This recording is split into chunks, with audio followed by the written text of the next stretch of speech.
না, রোহিঙ্গা শব্দটা তো বারবার আসে, তো আমরা কি রোহিঙ্গা শব্দটা কোনো সময় ড্রপ করেছি? না, এটা যে থাকতেই হবে এমন তো না, আমরা তো বারবার এটা নিয়ে আলাপ করছি। তো হচ্ছে যে প্রফেসর ডক্টর ইউনূসের জাপান সফরে আন্তর্জাতিক এবং আঞ্চলিক ইস্যুতে আলাপ হয়েছে, এবং প্রশ্নটি হচ্ছে যে সম্প্রতি ঘটে যাওয়া ভারত পাকিস্তানের টেনশন এবং এখনো চলমান মিয়ানমারের অভ্যন্তরীণ পরিস্থিতি নিয়ে আসলে কি আলাপ হয়েছে। আরেকটি বিষয় হচ্ছে যে রোহিঙ্গা ইস্যুতে জয়েন্ট স্টেটমেন্টটা আছে, সেখানে দেখলাম যে সেখানে আসলে রোহিঙ্গা শব্দটি উল্লেখ করা হয়নি। এই বিষয়টি প্রফেসর ইউনূস তার মিটিংয়ে উনি রোহিঙ্গাদের বিষয়, বিশেষ করে এই ক্রাইসিসটা যাতে খুব দ্রুত রিজলভ হয় সেই জন্য জাপানের কাছে আহ্বান, মানে তার সহায়তা চেয়েছেন এবং তাদেরকে বলেছেন তারা যেন যে এফোর্টটা দিচ্ছেন এটার জন্য রিডাবল হয়, এফোর্টটা যাতে দেন সেটা বলেছেন।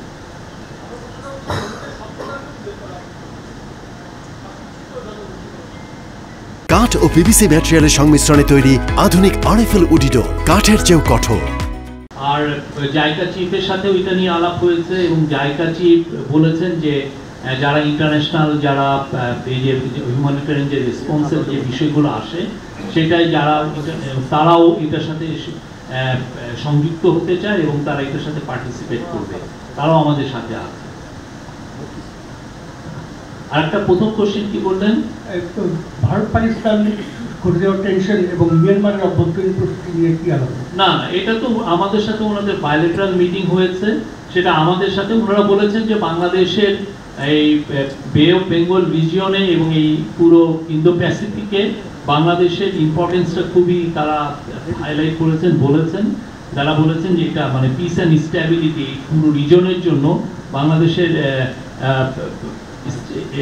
পজিশনটা খুবই ক্রিটিক্যাল এবং ওরা সে অনুযায়ী বাংলাদেশের এফার্টটাকে তারা প্রেজ করেছে। রোহিঙ্গা নিয়ে আমার প্রশ্নটা ছিল যে আসলে জয়েন্ট স্টেটমেন্টে রোহিঙ্গা শব্দটি আমরা ইউজ করিনি, এটা আসলে কেন?